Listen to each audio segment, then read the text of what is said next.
ਸਤਿ ਸ਼੍ਰੀ ਅਕਾਲ। ਤੁਸੀਂ ਜੁੜੇ ਹੋਏ ਹੋ ਪੰਜਾਬੀ ਰੇਡੀਓ USA ਦੇ ਨਾਲ ਤੇ ਮੈਂ ਹਾਂ ਪ੍ਰਵੀਨ ਸ਼ਰਮਾ ਲੈ ਕੇ ਹਾਜ਼ਰ ਹਾਂ ਤੁਹਾਡਾ ਸਭ ਦਾ ਮਨਪਸੰਦ ਪ੍ਰੋਗਰਾਮ ਖਬਰ ਤੇ ਨਜ਼ਰ। ਖਬਰ ਤੇ ਨਜ਼ਰ ਪ੍ਰੋਗਰਾਮ ਦੇ ਵਿੱਚ ਆਪਾਂ ਕੁਝ ਅਹਿਮ ਖਬਰਾਂ ਤੇ ਕੁਝ ਖਾਸ ਖਬਰਾਂ ਤੇ ਗੱਲਬਾਤ ਕਰਾਂਗੇ।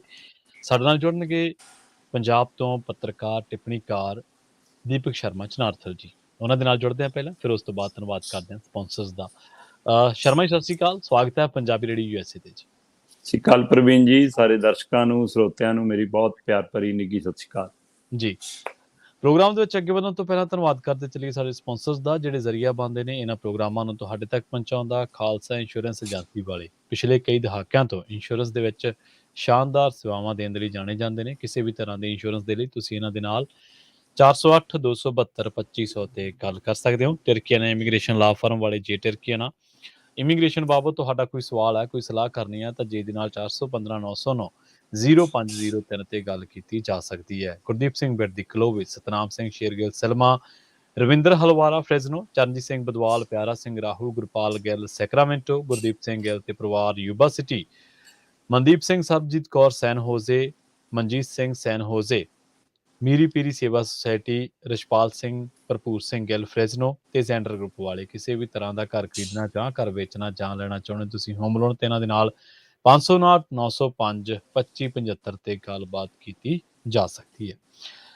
ਸ਼ਰਮਾ ਜੀ, ਖਬਰਾਂ ਦੇ ਵੱਲ ਆਈਏ ਤੇ ਗੱਲ ਕਰੀਏ ਕੇਜਰੀਵਾਲ ਸਾਹਿਬ ਦੀ। ਆਮ ਹੀ ਜਦੋਂ ਕਿਤੇ ਸਫ਼ਰਾਂ ਤੇ ਜਾਈਦਾ, ਜਿਹੜੇ ਲੋਕ ਇਹ ਕਹਿੰਦੇ ਕਿ ਮੈਂ ਕੋਈ ਸਿਆਸਤਦਾਨ ਨਹੀਂ ਹੈ, ਉਹਨਾਂ ਦੀ ਗੱਲ ਕਰਦੇ ਆ। ਉਹ ਜੇ ਕੋਈ ਰੋਟੀ ਵਾਲਾ ਡੱਬਾ ਗਵਾ ਜੇ ਤਾਂ ਕਿਸੇ ਛੋਟੇ ਮੋਟੇ ਢਾਬੇ ਤੇ ਰੇਹੜੀ ਤੇ ਖੜ ਕੇ ਇੱਕ ਵਾਰੀ ਡੰਗਾ ਬੁੱਤਾ ਸਾਰ ਲੈਂਦਾ। ਦੱਸਦੇ ਕੇਜਰੀਵਾਲ ਸਾਹਿਬ ਪੰਜਾਬ ਆਏ, ਰੋਟੀ ਵਾਲਾ ਡੱਬਾ ਗਵਾਚ ਗਿਆ, ਪਰ ਸਾਹਿਬ ਨੂੰ ਰੋਟੀ ਫਿਰ 4 ਤਾਲਾ ਹੋਟਲ 'ਚ ਖਾਣੀ ਪਈ। ਕਿੰਨਾ ਕੁ ਬਿੱਲ ਬਣ ਗਿਆ ਸ਼ਰਮਾ ਜੀ? ਪ੍ਰਵੀਨ ਜੀ, ਸਰੋਤਿਆਂ ਨੂੰ, ਦਰਸ਼ਕਾਂ ਨੂੰ ਬਹੁਤ ਯਾਦ ਹੋਏਗਾ ਜੀ, ਕਿ ਇੱਕ ਵੈਗਨਰ ਕਾਰ ਹੁੰਦੀ ਸੀ ਬਿਲਕੁਲ ਹੁੰਦੀ ਤੇ ਸੀ ਉਹਦੀ ਮੁਰਲੀ ਸੀਟ ਤੇ ਬੈਠੇ ਅਰਵਿੰਦ ਕੇਜਰੀਵਾਲ ਹੁੰਦੇ ਸੀ ਜੀ। ਤੇ ਉਹਨਾਂ ਦੇ ਹੱਥ ਇੱਕ ਰੋਟੀ ਵਾਲਾ ਡੱਬਾ ਹੁੰਦਾ ਸੀ ਜੀ, ਤੇ ਉਹ ਅਕਸਰ ਮੀਡੀਆ 'ਚ, ਚੈਨਲਾਂ ਤੇ ਅਖਬਾਰਾਂ 'ਚ ਸੁਰਖੀਆਂ ਬਟੋਰਦਾ ਰਿਹਾ ਕਿ ਜੀ ਮੇਰੀ ਪਤਨੀ ਸਵੇਰੇ ਮੈਨੂੰ ਰੋਟੀਆਂ ਪੈਕ ਕਰਕੇ ਘਰ ਦੀ ਰੋਟੀ ਦੇ ਦਿੰਦੀ ਹੈ ਤੇ ਮੈਂ ਉਹੀ ਡੱਬਾ ਛਕਦਾ, ਉਸੇ 'ਚੋਂ ਖਾਣਾ ਖਾਂਦਾ। ਔਰ ਫਿਰ ਰੈਲੀਆਂ ਦੌਰਾਨ, ਧਰਨਿਆਂ ਦੌਰਾਨ, ਚੋਣ ਪ੍ਰਚਾਰ ਦੌਰਾਨ ਉਹ ਆਪਣੇ ਸਮਰਥਕਾਂ ਨੂੰ, ਆਪਣੇ ਚਾਹਣ ਵਾਲਿਆਂ ਨੂੰ, ਆਪਣੇ ਵਰਕਰਾਂ ਨੂੰ ਬੇਨਤੀਆਂ ਕਰਦੇ ਹੁੰਦੇ ਸੀ ਕਿ ਭਾਈ ਰੈਲੀ 'ਚ ਆਉਣਾ, ਆਪਣੀਆਂ 2 ਰੋਟੀਆਂ ਨਾਲ ਬੰਨ੍ਹ ਕੇ ਲਿਆਉਣੀਆਂ ਜੀ। ਸੋ ਅਰਵਿੰਦ ਕੇਜਰੀਵਾਲ ਜੀ ਦਿੱਲੀ ਤੋਂ ਪੰਜਾਬ ਆਏ, ਨਾ ਵੈਗਨਰ ਲੱਭੀ ਤੇ ਨਾ ਰੋਟੀ ਵਾਲਾ ਡੱਬਾ ਲੱਭਾ। ਹਾਂਜੀ, ਬਿਲਕੁਲ। ਤੇ ਹੁਣ ਜੇ ਰੋਟੀ ਵਾਲਾ ਡੱਬਾ ਗਵਾਚਵੇ ਤਾਂ ਬਿਲਕੁਲ ਮਜਬੂਰਨ ਬੰਦੇ ਨੂੰ ਖਾਣੀ ਪੈਂਦੀ ਹੈ ਤੇ ਉਹ ਮਜਬੂਰੀ ਬਸ ਫਿਰ 4 ਸਟਾਰ ਹੋਟਲ 'ਚ 80,000 ਦੀ ਰੋਟੀ ਖਾਧੀ ਜਨਾਬ ਨੇ। ਤੇ ਉਹ ਮਤਲਬ ਹਾਂ ਠੀਕ ਹੈ। ਹੁਣ ਮਤਲਬ ਕਿ ਤੁਸੀਂ ਇਹ ਦੇਖੋ ਕਿ ਪੰਜਾਬ ਦੇ ਵਿੱਚ ਕਾਂਗਰਸ ਦੀ ਸਰਕਾਰ ਸੀ ਔਰ ਲਗਾਤਾਰ ਮੰਗ ਉੱਠਦੀ ਰਹੀ ਕਿ ਭਾਈ ਸਰਕਾਰੀ ਬੱਸਾਂ ਨੂੰ ਏਅਰਪੋਰਟ ਤੱਕ ਜਾਣ ਦਿੱਤਾ ਜਾਵੇ ਜੀ। ਉਹ ਦਿੱਲੀ ਦੀ ਸਰਕਾਰ ਵੱਲੋਂ ਪਰਮਿਸ਼ਨ ਨਹੀਂ ਮਿਲ ਰਹੀ ਸੀ, ਉਹਦੇ 'ਚ ਕੇਂਦਰ ਦਾ ਵੀ ਹਵਾਲਾ ਅਕਸਰ ਆਉਂਦਾ ਸੀ, ਪਰ ਕਹਿੰਦੇ ਜੀ ਰਾਹ ਦਿੱਲੀ ਵਾਲੀ ਸਰਕਾਰ ਨੇ ਰੋਕਿਆ, ਉਹਨੇ ਮਨਜ਼ੂਰੀ ਦੇਣੀ ਆ, ਉਹ ਮਨਜ਼ੂਰੀ ਨਹੀਂ ਦਿੰਦੀ। ਉਸ ਨੂੰ ਲੈ ਕੇ ਖਾਸਾ ਤਣਾ-ਤਣੀ ਵੀ ਹੁੰਦੀ ਰਹੀ ਤੇ ਜਦੋਂ ਰਾਜਾ ਵੜਿੰਗ ਮੰਤਰੀ ਬਣੇ ਤੇ ਰਾਜਾ ਵੜਿੰਗ ਹੱਥ ਡੋਰ ਆਈ ਤਾਂ ਉਹ ਬੋਡੀਆਂ ਵਾਲੇ ਮਾਮਲੇ 'ਚ ਤਾਂ ਫਸੇ ਨੇ ਹੁਣ, ਪਰ ਆ ਬੱਸਾਂ ਵਾਲਾ ਮਾਮਲਾ ਉਹਨਾਂ ਨੇ ਵੀ ਚੱਕਿਆ ਸੀਗਾ ਕਿ ਭਾਈ ਸਾਡੀਆਂ ਬੱਸਾਂ ਨੂੰ ਕੇਜਰੀਵਾਲ ਨਹੀਂ ਜਾਣ ਦਿੰਦਾ। ਜਿੱਦਾਂ ਹੀ ਭਗਵੰਤ ਮਾਨ ਸੀਐਮ ਬਣੇ, ਅਰਵਿੰਦ ਕੇਜਰੀਵਾਲ ਦੀ ਸਰਕਾਰ ਨੇ ਮਨਜ਼ੂਰੀ ਵੀ ਮਿਲ ਗਈ ਔਰ ਝੰਡੀ ਦੇਣ ਫਿਰ 2 ਮੁੱਖ ਮੰਤਰੀ ਖੜ ਗਏ। ਉਹ ਝੰਡੀ ਦੇਣ ਦਾ 15 ਜੂਨ ਦਾ ਸਮਾਗਮ ਸੀ ਜਲੰਧਰ 'ਚ। ਠੀਕ ਹੈ। ਹਰੀ ਝੰਡੀ ਦੇਣ ਬੱਸਾਂ, ਵੋਲਵੋ ਬੱਸਾਂ ਨੂੰ ਮੁੱਖ ਮੰਤਰੀ ਭਗਵੰਤ ਮਾਨ ਦੇ ਨਾਲ ਉਚੇਚੇ ਤੌਰ ਤੇ ਦਿੱਲੀ ਤੋਂ ਅਰਵਿੰਦ ਕੇਜਰੀਵਾਲ ਪਹੁੰਚੇ ਜੀ ਔਰ 3 ਘੰਟੇ ਲਈ ਹੋਟਲ 'ਚ ਰੁਕੇ। ਪਹਿਲੀ ਗੱਲ ਤਾਂ ਪ੍ਰਵੀਨ ਜੀ ਇਹ ਹੈ ਕਿ ਆਮ ਆਦਮੀ ਪਾਰਟੀ ਦੀ ਸਰਕਾਰ ਆ ਔਰ ਇਹ ਉਹ ਨੇ ਜਿਹੜੇ ਕਹਿੰਦੇ ਸੀ ਘਰੋਂ ਰੋਟੀ ਵਾਲਾ ਪੌਣਾ ਬੰਨ੍ਹ ਕੇ ਲਿਆਉਨੇ ਆ, ਤੇ ਉਹ ਜਨਾਬ ਸਰਕਾਰੀ ਰੈਸਟ ਹਾਊਸ, ਗੈਸਟ ਹਾਊਸ ਕਿਉਂ ਨਹੀਂ ਜਾ ਸਕੇ? ਕਾਹਦੇ ਲਈ ਬਣੇ ਨੇ ਉਹ ਸਰਕਾਰੀ ਰੈਸਟ ਹਾਊਸ, ਗੈਸਟ ਹਾਊਸ? ਮੈਂ ਬਾਦਲਾਂ ਦੀ ਗੱਲ ਨਹੀਂ ਕਰ ਰਿਹਾ, ਮੈਂ ਕੈਪਟਨ ਦੀ ਗੱਲ ਨਹੀਂ ਕਰ ਰਿਹਾ, ਜਿਹੜੇ ਦੰਦ ਦਾ ਇਲਾਜ ਕਰਾਉਣ ਵੀ ਅਮਰੀਕਾ ਜਾਂਦੇ ਸੀ, ਜਿਨ੍ਹਾਂ ਦੇ ਘਰਦਿਆਂ ਦੇ ਭੋਗ ਵੀ ਸ਼੍ਰੋਮਣੀ ਕਮੇਟੀ ਤੋਂ ਆਉਂਦੇ ਸੀ, ਜਿਹੜੇ ਛਿੱਕ ਦੇ ਲਈ ਵੀ ਸਰਕਾਰੀ ਬਿੱਲ ਭੇਜਦੇ ਸੀ, ਮੈਂ ਉਹਨਾਂ ਦੀ ਗੱਲ ਨਹੀਂ ਕਰ ਰਿਹਾ, ਮੈਂ ਆਮ ਆਦਮੀ ਦੀ ਗੱਲ ਕਰ ਰਿਹਾ। ਉਹ ਤਾਂ ਇਹ ਕੁਛ ਕਰਦੇ ਹੀ ਰਹੇ, ਤੁਸੀਂ ਉਹਨਾਂ ਤੋਂ ਵੱਖਰਾ ਕਰਨਾ ਸੀ ਤੇ ਤੁਸੀਂ 3 ਘੰਟੇ ਲਈ 4 ਸਟਾਰ ਹੋਟਲ, ਹੋ ਸਕਦਾ 5 ਸਟਾਰ ਹੋਟਲ ਸ਼ਾਇਦ ਜਲੰਧਰ 'ਚ ਹੋਵੇ ਨਾ, ਜਾਂ ਨੇੜੇ ਤੇੜੇ ਨਾ ਮਿਲਿਆ ਹੋਵੇ, ਤਾਂ 4 ਸਟਾਰ ਨਾਲ ਬੁੱਤਾ ਸਾਰਨਾ ਪਿਆ ਵਿਚਾਰਿਆਂ ਨੂੰ। ਸੋ 4 ਸਟਾਰ ਹੋਟਲ 'ਚ ਗਏ ਜਨਾਬ ਨੇ 2.18 ਲੱਖ ਦਾ ਬਿੱਲ ਬਣਿਆ 3 ਘੰਟਿਆਂ ਦਾ, ਜਿਹ ਚ 38 ਰੋਟੀ ਵਾਲੇ ਡੱਬੇ ਲਏ ਤੇ 80,000 ਤੋਂ ਵੱਧ ਰੋਟੀ ਵਾਲੇ ਡੱਬਿਆਂ ਦਾ ਬਿੱਲ ਜੀ। 6 ਕਮਰਿਆਂ ਦਾ ਕਿਰਾਇਆ 1,37,000 ਹੈ 3 ਘੰਟੇ ਲਈ ਜੀ। 3 ਘੰਟੇ ਲਈ 1,37,000 ਚ 6 ਕਮਰੇ ਲਏ, 38 ਰੋਟੀ ਵਾਲੇ ਲੰਚ ਬਾਕਸ ਲਏ, ਕਹਿੰਦੇ ਉਹ 80,712 ਰੁਪਏ ਦੇ ਪਏ ਤੇ 2,18,000 ਦਾ ਬਿੱਲ ਕਹਿੰਦੇ ਜੀ ਜਲੰਧਰ ਦੇ ਪ੍ਰਸ਼ਾਸਨ ਨੂੰ ਭੇਜਤਾ ਕਿ ਪਾਸ ਕਰ ਦਿਓ। ਹੁਣ ਹਗਾਮਾ ਤਾਂ ਹੋਊਗਾ ਹੀ ਜਨਾਬ ਜੀ ਕਿ ਰੋਟੀ ਉਹ 80,000 ਦੀ ਖਾਲੀ ਹੈ, 3 ਘੰਟੇ ਦਾ ਸਮਾਗਮ ਸੀ, ਉਹਦੇ ਲਈ ਹੋਟਲ ਚ ਇੰਨੀ ਦੇਰ ਰੁਕਣਾ ਪੈ ਗਿਆ। ਤੇ ਹੋਰ ਛੱਡੋ, ਜੇਕਰ ਇਹ ਤੋਂ ਗਾਂਹ ਵਾਲਾ ਹਿਸਾਬ ਕਿਤਾਬ ਜੋੜੋਗੇ ਤਾਂ ਹੋਰ ਵੱਧ ਜਾਂਦਾ। ਝਾਅ ਸਾਹਿਬ ਆਏ ਸੀ ਕੋਈ ਇਹਨਾਂ ਨਾਲ ਦਿੱਲੀ ਤੋਂ, ਉਹਨਾਂ ਦੇ ਜਨਾਬ ਦਾ ਕੱਲਿਆਂ ਦਾ ਬਿੱਲ 50,902 ਰੁਪਏ ਹੈ। ਰੂਮ ਸਰਵਿਸ, ਅੱਛਾ, ਸਾਡੇ ਮੁੱਖ ਮੰਤਰੀ ਸਾਹਿਬ ਦੀ ਰੂਮ ਸਰਵਿਸ 22,000 ਤੋਂ ਜ਼ਿਆਦਾ ਹੈ। ਪਤਾ ਨਹੀਂ ਪਾਣੀ ਪੂਣੀ ਨਾ ਮਿਲਾ ਲਿਆ ਹੋਵੇ, ਕੋਈ ਰੰਗ ਵਾਲਾ ਹੋ ਸਕਦਾ, ਚਲੋ 22,000 ਤੋਂ ਜ਼ਿਆਦਾ ਉਹਨਾਂ ਦੀ ਰੂਮ ਸਰਵਿਸ ਹੈ। ਫਿਰ ਇਸੇ ਤਰ੍ਹਾਂ ਦਿੱਲੀ ਤੋਂ ਇੱਕ ਨੁਮਾਇੰਦਾ ਆਇਆ ਸੀ, ਉਹਦੀ ਵੀ 22,000 ਤੋਂ ਜ਼ਿਆਦਾ ਰੂਮ ਸਰਵਿਸ ਹੈ। ਅਰਵਿੰਦ ਕੇਜਰੀਵਾਲ ਦੇ ਕਮਰੇ ਦੀ ਰੂਮ ਸਰਵਿਸ ਦਾ ਬਿੱਲ 17,788 ਰੁਪਏ ਹੈ, 15 ਮਤਲਬ 17,000 ਤੋਂ ਜ਼ਿਆਦਾ ਹੈ। ਫਿਰ ਇਹਨਾਂ ਦਾ ਪੀਏ ਦੀ ਰੂਮ ਸਰਵਿਸ ਵੀ 8,000 ਤੋਂ ਜ਼ਿਆਦਾ ਹੈ। ਸੋ 3 ਘੰਟੇ ਦੇ ਵਿੱਚ ਹੀ 15 ਜੂਨ ਨੂੰ ਜਨਾਬ 2.18 ਲੱਖ ਆ ਖਰਚ ਕੇ, ਤੇ ਆ ਬਾਕੀ ਹਿਸਾਬ ਕਿਤਾਬ ਵੱਖਰਾ। ਸੋ ਇਹਦਾ ਬਿੱਲ ਪ੍ਰਸ਼ਾਸਨ ਨੂੰ ਧਿਆਨ ਚ ਹੋਏਗਾ ਪ੍ਰਵੀਨ ਜੀ ਤੁਹਾਡੇ ਜੀ ਕਿ 10 ਤਰੀਕ ਨੂੰ ਨਤੀਜੇ ਆਏ, 16 ਤਰੀਕ ਨੂੰ ਸਰਕਾਰ ਨੇ ਸਹੁੰ ਚੁੱਕੀ, ਮਤਲਬ ਰਸਮੀ ਤੌਰ ਤੇ ਮੁੱਖ ਮੰਤਰੀ ਸਾਹਿਬ ਨੇ ਅਹੁਦਾ ਸੰਭਾਲਿਆ। ਪਰ ਉਸ ਦਿਨ ਵੀ 16 ਮਾਰਚ ਨੂੰ ਕੈਬਨਿਟ ਨਹੀਂ ਬਣ ਗਈ ਸੀ, ਮੰਤਰੀਆਂ ਨੂੰ ਵਿਭਾਗ ਨਹੀਂ ਵੰਡਤੇ ਸੀ, ਖਜ਼ਾਨੇ ਦੀ ਚਾਬੀਆਂ ਨਹੀਂ ਕਿਸੇ ਨੂੰ ਸੌਂਪਤੀਆਂ ਸੀ।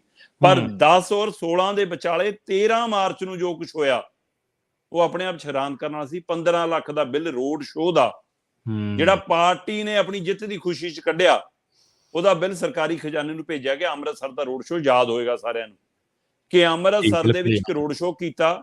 ਸੰਵਿਧਾਨਕ ਤੌਰ ਤੇ ਮੁੱਖ ਮੰਤਰੀ ਬਣਨ ਤੋਂ ਪਹਿਲਾਂ ਹੀ ਜੋ ਕੁਝ ਕੀਤਾ, ਉਹਦੇ ਬਿੱਲ ਵੀ ਜਿਹੜੇ ਪੁਰਾਣੇ ਬਿੱਲਾਂ ਦਾ ਹਿਸਾਬ ਹੈ ਉਹ ਲਓ, ਬਾਦਲਾਂ ਤੋਂ ਕੈਪਟਨਾਂ ਤੋਂ ਲਓ, ਵਸੂਲੋ। ਪਰ ਜਨਾਬ ਆਹ ਵਸੂਲੀ ਆਪਣੀ ਪਾਰਟੀ ਤੋਂ ਵੀ ਕਰਾ ਦੋ ਨਾ, ਇਹ ਵੀ ਪੰਜਾਬ ਦੇ ਖਜ਼ਾਨੇ ਦਾ ਹੀ ਬਿੱਲ ਹੈ, ਇਹ ਵੀ ਪੰਜਾਬ ਦੇ ਲੋਕਾਂ ਦਾ ਹੀ ਪੈਸਾ ਹੈ। ਸੋ ਇੱਥੇ ਵੀ ਉਹ ਨਜ਼ਰਸਾਨੀ। 15 ਲੱਖ ਦਾ ਬਿੱਲ, 14,63,129 ਰੁਪਏ। ਮੈਂ ਕੱਲ ਮਾਨਕ ਗੋਇਲ ਹੋਰਾਂ ਨੂੰ ਅਚੇਚਾ ਫੋਨ ਕਰਕੇ ਪੂਰੇ ਦਸਤਾਵੇਜ਼ ਮੰਗਣ ਲਈ ਫੋਨ ਕੀਤਾ। ਮਾਨਕ ਗੋਇਲ ਆਰਟੀਆਈ ਐਕਸਪਰਟ ਨੇ, ਅੱਜ ਕੱਲ ਬਹੁਤ ਕੰਮ ਕਰ ਰਹੇ ਨੇ ਆਰਟੀਆਈ ਵਾਲੇ। ਇਹਨਾਂ ਨਾਲ ਵੀ ਕੁਝ ਐਮਐਲਏ ਨੇ, ਪਰ ਅੱਜ ਕੱਲ ਸ਼ਾਇਦ ਉਹਨਾਂ ਨੂੰ ਆਰਟੀਆਈ ਪਾਣੀ ਭੁੱਲ ਗਈ, ਹੁਣ ਨਹੀਂ ਪਾਉਂਦੇ, ਉਹ ਸਰਕਾਰ ਬਦਲ ਗਈ। 14,63,129 ਦਾ ਬਿੱਲ, ਔਰ ਕਮਾਲ ਦਾ ਬਿੱਲ ਸੀ ਪ੍ਰਵੀਨ ਜੀ, ਜੇਕਰ ਤੁਸੀਂ ਹੈਰਾਨ ਹੋਵੋਗੇ ਕਿ ਇਹਦੇ ਵਿੱਚ ਟੈਂਟ ਕੁਰਸੀਆਂ ਦਾ ਬਿੱਲ 5,48,000 ਤੋਂ ਜ਼ਿਆਦਾ ਸੀ। ਤੁਸੀਂ ਕੱਢਣਾ ਰੋਡ ਸ਼ੋਅ ਸੜਕ ਤੇ, ਇੱਕ ਸ਼ਮੈਨ ਆਹ ਚੌਂਕ ਤੇ ਲਾਇਆ ਜੀ 20 ਕੁਰਸੀਆਂ ਆਪਣੇ ਵਰਕਰਾਂ ਲਈ, ਦੂਏ ਤੇ ਲਾਇਆ ਜੀ, ਉਹਦਾ ਬਿੱਲ 5,48,046 ਰੁਪਏ, ਮਤਲਬ ਲਗਭਗ 5.5 ਲੱਖ ਰੁਪਇਆ। ਫਿਰ ਜੀ ਕਹਿੰਦੇ ਉਹਨੇ ਏਰੀਆ ਨੂੰ 2-3 ਕਿਲੋਮੀਟਰ ਦੇ ਏਰੀਆ ਨੂੰ ਫੁੱਲਾਂ ਨਾਲ ਸਜਾਇਆ, ਕਿਉਂਕਿ ਕੇਜਰੀਵਾਲ ਸਾਹਿਬ ਨੇ ਆਉਣਾ ਸੀ, ਰਾਘਵ ਚੱਡਾ ਜੀ ਨੇ ਆਉਣਾ ਸੀ, ਭਗਵੰਤ ਮਾਨ ਨੇ, ਤੇ ਫੁੱਲਾਂ ਦਾ ਬਿੱਲ 4,83,800 ਰੁਪਇਆ। ਵਾਹ ਜੀ, ਚਲੋ ਇੱਥੇ ਤੱਕ ਵੀ ਠੀਕ ਹੈ ਜਨਾਬ, ਕੋਈ ਗੱਲ ਨਹੀਂ।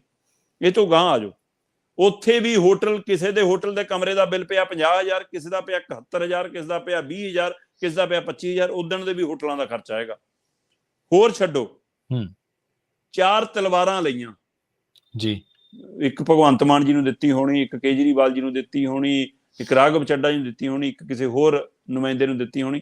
4 ਤਲਵਾਰਾਂ ਲਈਆਂ। ਆਪਣੇ ਕਹਿੰਦੇ ਨੇ ਕਿ ਭਾਈ ਗਰੀਬ ਬੰਦੇ ਆ ਆਪਾਂ, ਚੱਲ ਚਾਂਦੀ ਦਾ ਕੋਈ ਗਹਿਣਾ ਕਰਾ ਲਓ ਤੇ ਉਹਨੂੰ ਸੋਨਾ ਰੰਗਾ ਪਾਣੀ ਫਿਰਾ ਲਓ ਜੀ ਜੀ। ਸੋ ਜਨਾਬ ਨੇ 4 ਤਲਵਾਰਾਂ ਸੋਨੇ ਰੰਗੇ ਪਾਣੀ ਫਿਰਵਾ ਕੇ ਲਈਆਂ। 4 ਤਲਵਾਰਾਂ 34,000 ਦੀਆਂ ਆਈਆਂ। ਵਾਹ, ਠੀਕ ਹੈ ਜੀ। ਫੁਲਕਾਰੀਆਂ ਜਨਾਬ ਨੇ ਲਈਆਂ, ਉਹ 18,000 ਦੀਆਂ ਫੁਲਕਾਰੀਆਂ ਆਈਆਂ। ਹਰੇਕ ਚੌਂਕ ਚ ਢੋਲੀ ਖੜਾਇਆ, ਇੱਕ ਚੌਂਕ ਚ ਢੋਲ ਵਜਾਉਣ ਦੇ 29,000, ਦੂਏ ਚੌਂਕ ਚ ਢੋਲ ਵਜਾਉਣ ਦੇ 25,000, ਤੀਏ ਚੌਂਕ ਚ ਢੋਲ ਵਜਾਉਣ ਦੇ 18,000 ਢੋਲੀਆਂ ਦਾ ਬਿੱਲ। ਵਾਹ ਵਾਹ। ਆ 15 ਲੱਖ ਉਹ ਜਿਹੜਾ ਹਲੇ ਸਰਕਾਰ ਵੀ ਤੁਹਾਡੀ ਹੋਂਦ ਚ ਨਹੀਂ ਆਈ, ਤੇ ਤੁਸੀਂ 3 ਘੰਟੇ ਲਈ ਜਲੰਧਰ ਆਓ ਤੇ ਉੱਥੇ ਵੀ 2.18 ਲੱਖ ਦਾ ਬਿੱਲ ਬਣੇ, 22,000 ਤੁਹਾਡੀ ਰੂਮ ਸਰਵਿਸ ਬਣੇ, 80,000 ਦੇ ਤੁਹਾਡੇ ਰੋਟੀ ਵਾਲੇ ਡੱਬੇ ਆਉਣ। ਸੋ ਜਨਾਬ ਇਹ ਕਿਹੜੀ ਆਮ ਆਦਮੀ ਹੈ? ਹਾਂ ਬਿਲਕੁਲ, ਆਹ ਸਵਾਲ ਢੋਲੀ ਨੂੰ ਦੇਈ ਜਾਂਦੇ ਆ। ਵਾਹ ਵਾਹ। ਹਾਂ, ਮਤਲਬ ਇੱਥੋਂ ਹਿਸਾਬ ਲਾ ਲਓ ਤੁਸੀਂ। ਹੁਣ ਆ ਜਾਂਚ ਕੌਣ ਕਰੂਗਾ?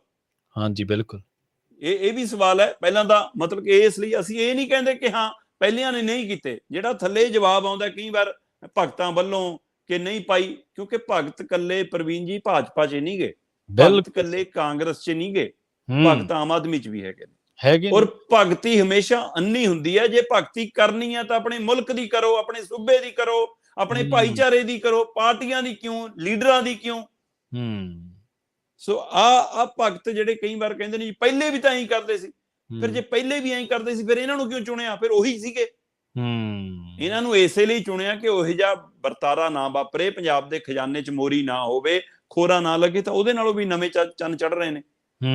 ਸੋ ਇਸ ਲਈ ਇਸ ਮਸਲੇ ਤੇ ਗੌਰ ਕਰਨ ਵਾਲੀ ਗੱਲ ਹੈ ਕਿ ਰੋਡ ਸ਼ੋਅ ਤੇ ਤੁਸੀਂ 15 ਲੱਖ ਖਰਚ ਜਾਂਦੇ ਹੋ, 3 ਘੰਟੇ ਲਈ ਆਉਂਦੇ ਹੋ ਤੁਸੀਂ, ਮਤਲਬ 20,000 22,000 ਦੇ ਰੂਮ ਸਰਵਿਸ ਤੇ 80,000 ਦੀ 38 ਜਣੇ ਰੋਟੀ 80,000 ਦੀ ਖਾ ਜਾਣ। ਮਤਲਬ ਚੰਗੇ ਭਲੇ ਹੋਟਲ ਦੇ ਵਿੱਚ ਵੀ 1500 2000 ਦੀ ਵੱਧ ਤੋਂ ਵੱਧ ਥਾਲੀ ਹੋਊਗੀ ਜਨਾਬ।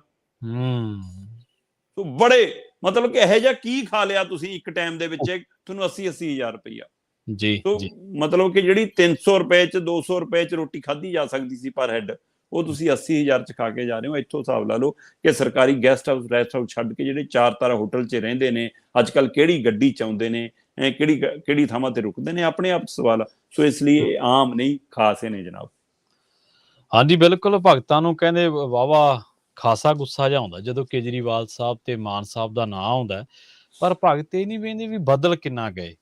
ਅੱਜ ਖੇਡਾਂ ਵਤਨ ਪੰਜਾਬ ਦੀਆਂ ਹੋ ਰਹੀਆਂ, ਉਹਦੀ ਬਾਬਤ ਖਬਰ ਵੀ ਆਪਾਂ ਕਰਾਂਗੇ। ਪਰ ਇਦੋਂ ਕੁਛ ਕੁ ਦਿਨ ਪਹਿਲਾਂ ਹਾਕੀ ਵਾਲੇ ਮੁੰਡੇ ਪ੍ਰੈਸ ਕਾਨਫਰੰਸ ਕਰਕੇ ਹਟੇ ਆ ਵੀ ਸਾਨੂੰ ਨੌਕਰੀਆਂ ਦਿਓ। ਬਿਲਕੁਲ। ਮਾਨ ਸਾਹਿਬ ਵਾਲੀਬਾਲ ਤਾਂ ਖੇਡਦੇ ਆ ਬਹੁਤ ਸੋਹਣਾ, ਕਦੇ ਖਿਡਾਰੀਆਂ ਦੀ ਗੱਲ ਵੀ ਸੁਣੋ। ਖੈਰ ਆ ਜੂਗੀ, ਮਾਨ ਸਾਹਿਬ ਦੀ ਖਬਰ ਵੀ ਆ ਜੂਗੀ, ਕੋਈ ਨਾ। ਇਹ ਥੋੜੇ ਜਿਹੇ ਭੁਲੇਖੇ ਦੂਰ ਹੋਣ 'ਚ ਨਾ ਟਾਈਮ ਲੱਗਦਾ ਹੁੰਦਾ ਸ਼ਰਮਾ ਜੀ। ਕਦੇ ਇੰਦਰਾ ਗਾਂਧੀ ਦਾ ਵਕਤ ਸੀ, ਉਸ ਤੋਂ ਬਾਅਦ ਫਖਰੇ ਕੌਮ ਦਾ ਆ ਗਿਆ, ਫਿਰ ਕੈਪਟਨ ਅਮਰਿੰਦਰ ਸਿੰਘ ਦਾ ਆ ਗਿਆ, ਫਿਰ ਵਿੱਚ ਦੀ ਕੇਜਰੀਵਾਲ ਦਾ ਆ ਗਿਆ, ਫਿਰ ਮੋਦੀ ਸਾਹਿਬ ਦਾ ਆ ਗਿਆ। ਸੋ ਵਕਤ ਆਉਂਦੇ ਜਾਂਦੇ ਰਹਿੰਦੇ ਆ, ਕੋਈ ਨਾ, ਦਿਨ ਚੜ੍ਹਦੇ ਛਿਪਦੇ ਰਹਿੰਦੇ। ਬਿਲਕੁਲ ਜੀ।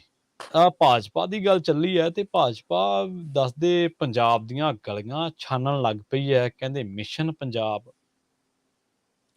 ਪ੍ਰਵੀਨ ਜੀ, ਆਪਾਂ ਇਸੇ ਪ੍ਰੋਗਰਾਮ 'ਚ ਆਪਣੇ ਦਰਸ਼ਕਾਂ ਨਾਲ ਗੱਲ ਸਾਂਝੀ ਕੀਤੀ ਸੀ ਕਿ ਜਦੋਂ ਮੋਦੀ ਜੀ ਆਏ ਸੀ ਤਾਂ 40 ਮਿੰਟ ਕੁੰਡੀ ਲਾ ਕੇ ਲੀਡਰਾਂ ਨੂੰ ਮਿਲ ਕੇ ਗਏ ਸੀ। ਬਿਲਕੁਲ ਜੀ, ਕੀਤੀ ਸੀ, ਯਾਦ ਆ ਮੈਨੂੰ। ਬਿਲਕੁਲ, ਮਤਲਬ ਕਿ ਦੌਰਾ ਸਰਕਾਰੀ ਸੀ ਪਰ ਮੀਟਿੰਗ ਪਾਰਟੀ ਦੀ ਸੀ, ਔਰ ਉਹ ਵੀ ਉਸੇ ਹਸਪਤਾਲ 'ਚ ਜਿਹਦਾ ਉਦਘਾਟਨ ਕਰਨ ਆਏ ਸੀ ਉਹਦੇ ਇੱਕ ਕਮਰੇ 'ਚ ਕੁੰਡੀ ਲਾ ਕੇ ਜਨਾਬ ਬੈਠੇ ਜੀ। ਤੇ ਉਹਦੇ ਵਿੱਚ ਵੀ 3 ਲੀਡਰਾਂ ਦਾ ਗੁੱਟ ਫੜ ਕੇ, ਹੱਥ ਫੜ ਕੇ ਉਹਨਾਂ ਨੂੰ ਕਹਿ ਗਏ ਸੀਗੇ ਕਿ ਤਿਆਰੀ ਕਰ ਲਓ ਜੀ। ਤੇ ਉਹ 3 ਚੋਂ 2 ਨਵੇਂ ਬੀਜੇਪੀ ਦੀ ਮਾਲਾ ਜਪਣ ਵਾਲੇ ਲੀਡਰ ਵੀ ਸੀ। ਪਰ ਉਹ ਤੋਂ ਵੀ ਬਾਅਦ ਹੁਣ ਜਿਹੜੀ ਪੁਣ ਛਣ ਕੇ ਇੱਕ ਗੱਲ ਹੋਰ ਬਾਹਰ ਆਈ ਪ੍ਰਵੀਨ ਜੀ, ਉਹ ਇਹ ਆਈ ਕਿ ਉਸ ਦੌਰਾਨ ਕੱਲੇ ਨਾਲ 1 to 1 ਲਗਭਗ ਮੋਦੀ ਜੀ ਨੇ ਕੀਤਾ ਜੀ। ਹਰੇਕ ਨਾਲ 1 ਮਿੰਟ 2 ਮਿੰਟ ਨਿੱਜੀ ਤੌਰ ਤੇ ਅੱਖਾਂ ਮਿਲਾ ਕੇ ਗੱਲ ਕੀਤੀ, ਪਰ ਉਹਨਾਂ 1-2 ਮਿੰਟਾਂ 'ਚ ਮੋਦੀ ਜੀ ਨੇ ਕੋਈ ਨੁਕਤਾ ਦਿੱਤਾ ਜਾਂ ਇੱਕ ਅੱਧਾ ਨੁਕਤਾ ਉਧਰੋਂ ਸੁਣਿਆ ਜੀ। ਪਰ ਇਸ ਦੌਰਾਨ ਜਦੋਂ ਆਪਣਾ ਸੁਨੀਲ ਜਾਖੜ ਬੋਲਣ ਲੱਗੇ ਤੇ ਮੋਦੀ ਜੀ ਨੇ ਆਪਣੀ ਤੈਅ ਕੁਰਸੀ ਖਿੱਚ ਕੇ ਉਹਨਾਂ ਦੇ ਨੇੜੇ ਕੀਤੀ। ਕਿਆ ਬਾਤ ਹੈ। ਤੇ ਕੰਨ ਨੇੜੇ ਕਰਕੇ ਉਹਨਾਂ ਨੂੰ ਸੁਣਦੇ ਗਏ। ਤੇ ਜਦੋਂ ਉਹਨਾਂ ਦੀ ਗੱਲਬਾਤ ਦੇ ਵਿੱਚ ਅਸ਼ਵਨੀ ਜੀ ਨੇ ਜਾਂ ਇੱਕ ਹੋਰ ਲੀਡਰ ਨੇ ਬੋਲਣ ਦੀ ਕੋਸ਼ਿਸ਼ ਕੀਤੀ ਤਾਂ ਮੋਦੀ ਜੀ ਨੇ ਹੱਥ ਨਾਲ ਉਹਨੂੰ ਚੁੱਪ ਕਰਾਇਆ ਤੇ ਮੋਦੀ ਜੀ ਨੇ ਕਹਿੰਦੇ 11-12 ਮਿੰਟ ਕੁਝ ਨਹੀਂ ਬੋਲਿਆ, ਸਿਰਫ ਸੁਨੀਲ ਜਾਖੜ ਨੂੰ ਸੁਣਿਆ ਜੀ। ਤੇ ਉਹ ਸਾਰਾ ਤਿਆਰੀ ਕਰਕੇ ਦਿੱਲੀ ਗਏ ਤੇ ਉਸੇ ਬੈਠਕ 'ਚ ਦੱਸ ਗਏ ਸੀ ਕਿ ਮੈਂ ਸਤੰਬਰ 'ਚ ਫਿਰ ਆ ਰਿਹਾ ਤੇ ਮੇਰਾ ਗੇੜਾ ਇਸ ਵਾਰ ਮਾਲਵਾ 'ਚ ਹੋਊਗਾ, ਔਰ ਹੋ ਸਕਦਾ 2 ਫੇਰੀਆਂ ਸਤੰਬਰ ਮਹੀਨੇ 'ਚ ਮੋਦੀ ਜੀ ਦੀਆਂ ਹੋਰ ਹੋ ਜਾਣ, ਔਰ ਉਹ ਬਠਿੰਡਾ, ਸੰਗਰੂਰ, ਮਾਨਸਾ, ਉਹ ਸਾਰੀ ਬੈਲਟ ਉਹਨਾਂ ਦੇ ਨਿਸ਼ਾਨੇ ਤੇ ਆ ਕਿ ਉੱਥੇ ਆਉਣਾ। ਮਾਲਵਾ ਬੈਲਟ ਪ੍ਰਵੀਨ ਜੀ, ਮਾਲਵਾ ਬੈਲਟ ਉਹ ਹੈ ਜਿਹੜੀ ਪੰਜਾਬ ਦੇ ਵਿੱਚ ਇੱਕ ਕਦਮ ਅੱਗੇ ਚੱਲਣ ਵਾਲੀ ਮਤਲਬ ਕਿ ਖੇਤਰ ਮੰਨਿਆ ਜਾਂਦਾ ਜੀ। ਕਿ ਸੱਤਾ ਪਲਟਣੀ, ਸਿਆਸਤ ਪਲਟਣੀ, ਨਵਿਆਂ ਨੂੰ ਲਿਆਉਣਾ, ਪੁਰਾਣਿਆਂ ਨੂੰ ਧੋਣਾ, ਉਸ ਖੇਤਰ 'ਚੋਂ ਹੀ ਆਉਂਦਾ। ਉਹ ਖੇਤਰ ਕਦੇ ਕਾਮਰੇਡਾਂ ਦਾ ਗੜ੍ਹ ਵੀ ਰਿਹਾ, ਬਿਲਕੁਲ ਰਿਹਾ, ਕਦੇ ਉੱਥੇ ਬਾਦਲਾਂ ਦੀ ਤੂਤੀ ਵੀ ਬੋਲਦੀ ਰਹੀ, ਕਦੇ ਬਾਦਲਾਂ ਨੂੰ ਧੋ ਕੇ ਉਹਨਾਂ ਨੇ ਕੈਪਟਨ ਨੂੰ ਵੀ ਮਤਲਬ ਕਿ ਉੱਪਰ ਲਿਆਂਦਾ ਤੇ ਕਦੇ ਕੇਜਰੀਵਾਲ ਨੂੰ ਵੀ ਦੱਬ ਕੇ ਮੌਕਾ ਦੇ ਦਿੱਤਾ। ਸੋ ਇਸ ਲਈ ਉੱਥੇ ਰੰਗ ਬਦਲਦਾ ਰਿਹਾ, ਹੋ ਗਿਆ, ਸਰਕਾਰ ਬਣ ਗਈ। ਸੋ ਬਿਲਕੁਲ ਇਸ ਲਈ ਉਹ ਅੰਕੜੇ, ਉਹ ਰਿਕਾਰਡ ਬੀਜੇਪੀ ਨੂੰ ਲੱਗਦਾ ਕਿ ਲੈ ਵੀ ਇੱਥੇ ਵੀ ਬਦਲਾਅ ਦੀ ਕੋਈ ਨਾ ਕੋਈ ਹੋਂਦ ਪਈ ਆ, ਅਸੀਂ ਇੱਧਰ ਨੂੰ ਵੀ ਰੁਕ ਕਰੀਏ। ਸੋ ਇੱਕ ਤਾਂ ਪਹਿਲੂ ਉਹ ਆ। ਦੂਸਰਾ ਇਹਦੇ ਵਿੱਚ ਜਿਹੜਾ ਅਹਿਮ ਪਹਿਲੂ ਹੈ, ਇਹ ਤੋਂ ਪਹਿਲਾਂ ਕਿ ਮੈਂ ਥੋੜੀ ਗਲੀਆਂ ਵਾਲੀ ਗੱਲ ਕਰਾਂ, ਮੈਂ ਸੁਨੀਲ ਜਾਖੜ ਹੋਰਾਂ ਦਾ ਜ਼ਿਕਰ ਕੀਤਾ। ਤੁਸੀਂ ਗੌਰ ਕਰਕੇ ਦੇਖੋ ਜੀ, ਉਪ ਰਾਸ਼ਟਰਪਤੀ ਰਾਜਸਥਾਨ ਤੋਂ ਆਉਂਦੇ ਨੇ ਹਾਂਜੀ, ਤੇ ਬਣਾਏ ਗਏ ਨੇ ਕਿਹੜੇ ਭਾਈਚਾਰੇ ਤੋਂ ਲਏ? ਜਾਟ ਭਾਈਚਾਰੇ। ਜਾਟ ਭਾਈਚਾਰੇ, ਸਹੀ ਹੈ ਹਰਿਆਣਾ ਜੀ। ਪ੍ਰਧਾਨ ਪਾਰਟੀ ਦੇ ਹੂੰ ਜਾਟ ਭਾਈਚਾਰਾ। ਜੀ ਯੂਪੀ ਜੀ। ਜਾਟ ਨੂੰ ਮੁਖੀ ਬਣਾਇਆ। ਕੀ ਪੰਜਾਬ ਦੇ ਵਿੱਚ ਵੀ? ਹਾਂਜੀ ਬਿਲਕੁਲ। ਸੁਨੀਲ ਜਾਖੜ ਜਿਹੜੇ ਮਤਲਬ ਕਿ ਜੱਟ ਵੀ ਮੰਨੇ ਜਾਂਦੇ ਨੇ, ਖੇਤੀਬਾੜੀ ਕਰਦੇ ਨੇ, ਉਸ ਭਾਈਚਾਰੇ ਚੋਂ ਵੀ ਆਉਂਦੇ ਨੇ, ਤੇ ਸਿੱਖ ਵੀ ਹੈ ਨੀਗੇ ਜੀ। ਮਤਲਬ ਕਹਿਣ ਨੂੰ ਵੀ ਕਿ ਅਸੀਂ ਸਿੱਖ ਲੀਡਰ ਮੂਹਰੇ ਰੱਖਣੇ ਨੇ, ਪਰ ਪੂਰੇ ਦੇਸ਼ ਦਾ ਹਵਾਲਾ ਦੇਣਾ ਹੈ ਕਿ ਜਾਟ। ਮੈਨੂੰ ਇਹਦੇ ਪਿੱਛੇ ਆਉਂਦੇ ਸਮੇਂ 'ਚ ਕਿਸਾਨਾਂ ਦੇ ਉੱਤੇ ਜਿਹੜੇ ਨਵੇਂ ਹਮਲੇ ਹੋਣੇ ਨੇ ਉਹਦੀ ਮੈਨੂੰ ਮੁਸਕ ਵੀ ਆ ਰਹੀ ਆ ਕਿ ਉਹ ਚਾਹੁੰਦੇ ਨੇ ਕਿ ਜੇਕਰ ਦੁਬਾਰਾ ਅੰਦੋਲਨ ਕੋਈ ਖੜਾ ਹੋਵੇ ਤਾਂ ਜੱਟ ਇੱਕ ਪਾਸੇ ਹੋਣ, ਜਾਟ ਸਾਡੇ ਨਾਲ ਹੋਣ। ਇਹ ਜੱਟ ਤੇ ਜਾਟ ਨੂੰ ਵੰਡਣ ਦੀ ਵੀ ਮੋਦੀ ਦੀ ਮੈਨੂੰ ਚਾਲ ਨਜ਼ਰ ਆਉਂਦੀ ਹੈ ਇਹਦੇ ਵਿੱਚ। ਇਹ ਵੀ ਸਮਝਣ ਦੀ ਲੋੜ ਆ। ਸੋ ਇਸ ਲਈ ਪੰਜਾਬ ਦੇ ਵਿੱਚ ਕਾਂਗਰਸ ਤੋਂ ਨਵੇਂ ਆਏ ਸੁਨੀਲ ਜਾਖੜ ਜਨਵਰੀ 'ਚ ਜਾਂ ਤੋਂ ਪਹਿਲਾਂ ਹੀ ਪਾਰਟੀ ਦੇ ਪ੍ਰਧਾਨ ਵੀ ਬਣ ਸਕਦੇ ਨੇ, ਜੇਕਰ ਉਹ ਸਹਿਮਤ ਹੋ ਗਏ। ਮੋਦੀ ਹੋਰਾਂ ਨੇ ਫਾਈਨਲ ਕਰ ਲਿਆ, ਭਾਜਪਾ ਨੇ, ਦਿੱਲੀ ਵਾਲੀ ਟੀਮ ਨੇ, ਉਹਨਾਂ ਨੇ ਲਗਭਗ ਫਾਈਨਲ ਕਰ ਲਿਆ ਕਿ ਇੱਥੇ ਸੁਨੀਲ ਜਾਖੜ ਨੂੰ ਪ੍ਰਧਾਨ ਬਣਾਉਣਾ। ਹੁਣ ਆ ਜਾਓ ਤੁਸੀਂ ਗਲੀਆਂ ਵਾਲੀ ਗੱਲ। ਮੋਦੀ ਜੀ ਹੋਰਾਂ ਦੀ ਸਰਕਾਰ ਨੇ ਤੈਅ ਕੀਤਾ ਕਿ ਹਰ ਮਹੀਨੇ 'ਚ 4 ਮੰਤਰੀ ਸਾਡੇ ਪੰਜਾਬ ਆਇਆ ਕਰਨਗੇ, ਔਰ ਉਹ 4 ਮੰਤਰੀ ਪੰਜਾਬ ਦੀਆਂ ਪਿੰਡਾਂ ਦੀਆਂ ਬੀਹੀਆਂ 'ਚ, ਗਲੀਆਂ 'ਚ, ਵਿਹੜਿਆਂ 'ਚ ਜਾਇਆ ਕਰਨਗੇ। ਜਨਾਬ ਨੇ ਰੋਟੀ ਖਾਧੀ। ਰੋਟੀ ਹਰੇਕ ਬੰਦੇ ਦੀ ਭੁੱਖ ਹੈ, ਦਿਨ 'ਚ ਤੁਹਾਨੂੰ 2 ਵਾਰ 3 ਵਾਰ ਤੁਸੀਂ ਖਾਣਾ ਖਾਓਗੇ ਤੇ ਉਹ ਜੇ ਕਿਸੇ ਦੇ ਵੀ ਘਰੇ ਖਾਧੀ ਤਾਂ ਘਰ 'ਚ ਬੰਦੇ ਹੀ ਰਹਿੰਦੇ ਨੇ, ਕਿਤੇ ਵੀ ਖਾ ਸਕਦੇ ਹੋ। ਫਿਰ ਉਹਦਾ ਪ੍ਰਚਾਰ ਪ੍ਰਸਾਰ ਕਿਉਂ? ਇਹ ਵੀ ਦੱਸ ਕੇ ਕਿ ਉਹਨੂੰ ਫੋਟੋ 'ਚ ਵੀ ਲੈਣਾ ਹੈ, ਉਹਦਾ ਰੰਗ ਰੂਪ ਵੀ ਦਿਖਾਉਣਾ ਹੈ, ਤੇ ਪ੍ਰਚਾਰ ਵੀ ਕਰਨਾ ਕਿ ਦਲਿਤੋਂ ਕੇ ਘਰ ਖਾਣਾ ਖਾਇਆ। ਪ੍ਰਵੀਨ ਜੀ, ਦਲਿਤ ਬੰਦੇ ਨਹੀਂ ਗੇ, ਉਹਨਾਂ ਨੂੰ ਵੱਖਰਾ ਪ੍ਰਚਾਰਨ ਦੀ ਕੀ ਲੋੜ ਆ? ਇਹਦਾ ਮਤਲਬ ਤੁਸੀਂ ਅਜੇ ਵੀ ਉਹਨਾਂ ਨੂੰ ਇੱਕ ਵੱਖਰੀ ਕੈਟਾਗਰੀ ਮੰਨ ਕੇ ਚੱਲ ਰਹੇ ਹੋ। ਤੁਸੀਂ ਬਰਾਬਰਤਾ ਦਾ ਨਹੀਂ ਦਿੱਤਾ। ਕਦੇ ਅਮਿਤ ਸ਼ਾਹ ਜੀ ਚਟਾਈ ਵਿਛਾ ਕੇ ਦਲਿਤਾਂ ਦੇ ਘਰ ਅਸੀਂ ਰੋਟੀ ਖਾਇਆ ਜੀ, ਕਦੇ ਰਾਹੁਲ ਗਾਂਧੀ ਕਹਿੰਦੇ ਮੈਂ ਮੰਜਾ ਢਾ ਕੇ ਪੈ ਗਿਆ ਜੀ, ਅੱਜ ਇੱਥੇ ਸੌਂਗਾ ਜੀ। ਹੁਣ ਪੰਜਾਬ 'ਚ ਆ ਗਈ ਮੀਨਾਕਸ਼ੀ ਲੇਖੀ, ਆ ਗਈ ਹਰਦੀਪ ਪੁਰੀ, ਆ ਗਏ ਹੋਰ ਆ ਗਏ, ਤੇ ਰੋਟੀਆਂ ਖਾ ਰਹੇ ਜੀ ਅਸੀਂ। ਭਾਈ ਜੇਕਰ ਤੁਸੀਂ ਉਹਨਾਂ ਨੂੰ ਬਰਾਬਰਤਾ ਦਾ ਸਥਾਨ ਦਿੱਤਾ ਹੁੰਦਾ ਤਾਂ ਆ ਡਰਾਮੇ ਤੁਹਾਨੂੰ ਦਿਖਾਉਣੇ ਨਾ ਪੈਂਦੇ ਸੋ ਇਸ ਲਈ ਇਸ ਨਜ਼ਰੀਏ ਤੋਂ ਸਮਝੋ ਕਿ ਪੰਜਾਬ ਦੇ ਵਿੱਚ 32 ਤੋਂ 34% ਦਲਿਤ ਭਾਈਚਾਰਾ ਹੈਗਾ। ਔਰ ਪਿਛਲੀ ਵਾਰ ਵੀ ਇਹ ਚਰਚਾ ਚੱਲੀ ਸੀ ਕਿ ਉਹਨਾਂ ਨੂੰ ਮੌਕਾ ਮਿਲ ਸਕਦਾ ਹੈ, ਜਿਹਨੂੰ ਕੈਸ਼ ਕਰਨ ਲਈ ਕਾਂਗਰਸ ਨੇ ਦਾ ਖੇਡ ਕੇ ਲੋਗਿਆ ਕਿ ਅਸੀਂ ਚੰਨੀ ਨੂੰ ਬਣਾ ਦਈਏ ਤੇ ਸਾਰੀ ਵੋਟ ਸਾਨੂੰ ਆਜੂ। ਪਰ ਪੰਜਾਬ ਦਾ ਨਾ ਦਲਿਤ ਭਰਮਾਇਆ ਗਿਆ, ਨਾ ਪੰਜਾਬ ਦਾ ਹਿੰਦੂ ਭਰਮਾਇਆ ਗਿਆ, ਨਾ ਸਿੱਖ, ਨਾ ਪੇਂਡੂ, ਸਾਰੇ ਇੱਕੋ ਲਹਿਰ 'ਚ ਵਗੇ ਤੇ ਆਪ ਨੂੰ ਚੁਣ ਲਿਆ ਸਾਰਿਆਂ ਨੇ। ਸੋ ਕਿਸੇ ਦਾ ਜਾਤ ਪਾਤ ਧਰਮ ਫਿਰਕੇ ਵਾਲਾ ਪੱਤਾ ਪੰਜਾਬ 'ਚ ਨਹੀਂ ਚੱਲਿਆ। ਪਰ ਬੀਜੇਪੀ ਹੁਣ ਤੋਂ ਇਹ ਸਟ੍ਰੈਟਜੀ ਤੇ ਚੱਲ ਰਹੀ ਹੈ ਕਿ ਅਸੀਂ 32 ਤੋਂ 34% ਇਸ ਵੋਟ ਤੇ ਨਜ਼ਰ ਰੱਖਣੀ ਆ, ਜਿਹੜੀ ਸਰਕਾਰ ਬਣਾ ਵੀ ਸਕਦੀ ਹੈ, ਕਿਸੇ ਦੀ ਡੇਗ ਵੀ ਸਕਦੀ ਹੈ ਜੇਕਰ ਸਾਰੀ ਸਾਡੇ ਨਾਲ ਆ ਜਾਵੇ। ਦੂਸਰੇ ਪਾਸੇ ਉਹ ਇਹ ਵੀ ਮੰਨਦੀ ਹੈ ਕਿ 30% ਦੇ ਕਰੀਬ ਪੰਜਾਬ ਦੇ ਵਿੱਚ ਹਿੰਦੂ ਭਾਈਚਾਰਾ, ਬੇਸ਼ੱਕ ਪਠਾਨਕੋਟ ਗੁਰਦਾਸਪੁਰ ਵਾਲੀ ਬੈਲਟ ਦੇ ਵਿੱਚ ਉਹਨਾਂ ਨੂੰ ਹੁੰਗਾਰਾ ਮਿਲਦਾ ਰਹੇ, ਪਰ ਬਾਕੀ ਪੰਜਾਬ 'ਚ ਉਵੇਂ ਨਹੀਂ ਮਿਲਦਾ ਬੀਜੇਪੀ ਨੂੰ। ਪਰ ਉਹਨਾਂ ਨੂੰ ਲੱਗਦਾ ਕਿ ਆਹ ਤਾਂ ਗਰੰਟਡ ਆ ਵੀ ਪੰਜਾਬ ਦੇ ਹਿੰਦੂ ਨਾਲ ਧੋਖਾ ਹੈ, ਆ ਵੀ ਲੋਕਾਂ ਨੂੰ ਭਰਮ 'ਚ ਪਾਉਣ ਲਈ ਬੀਜੇਪੀ ਚਾਲ ਚੱਲਦੀ ਹੈ ਕਿ ਉਹਨਾਂ ਨੂੰ ਪੁੱਛੋ ਹੀ ਨਾ, ਚਾਹੇ ਉਹ ਤਾਂ ਸਾਨੂੰ ਪੈ ਹੀ ਜਾਣਗੇ। ਮਤਲਬ ਬੀਜੇਪੀ ਦਾ ਵਰਕਰ ਵੀ ਇਸ ਵਾਰ ਠੱਗਿਆ ਹੋਇਆ ਮਹਿਸੂਸ ਕਰੂਗਾ ਕਿ ਜਦੋਂ ਬਾਹਰੀ ਪਾਰਟੀਆਂ ਨੂੰ ਤੁਸੀਂ ਮੂਹਰੇ ਲਾਓਗੇ, ਉਹਨਾਂ ਨੂੰ ਨੁਮਾਇੰਦੀਆਂ ਦੋਗੇ, ਉਹਨਾਂ ਨੂੰ ਟਿਕਟਾਂ ਦੋਗੇ, ਅਗਲੇ ਕਹਿਣਗੇ ਅਸੀਂ ਗਾਲਾਂ ਵੀ ਖਾਂਦੇ ਰਹੇ, ਆਪਣੇ ਘਰਾਂ ਮੂਹਰੇ ਗੋਹਾ ਵੀ ਸਟਾਉਂਦੇ ਰਹੇ, ਦਰੀਆਂ ਵੀ ਵਿਛਾਉਂਦੇ ਰਹੇ, ਤੇ ਬਾਰੀ ਹੁਣ ਕਿਸੇ ਹੋਰ ਦੀ ਆ ਗਈ। ਸੋ ਇਹ ਉਹਨਾਂ ਦੇ ਪਾਰਟੀ ਦੇ ਵਰਕਰਾਂ ਨਾਲ ਵੀ ਬੀਜੇਪੀ ਧੋਖਾ ਕਰੂਗੀ।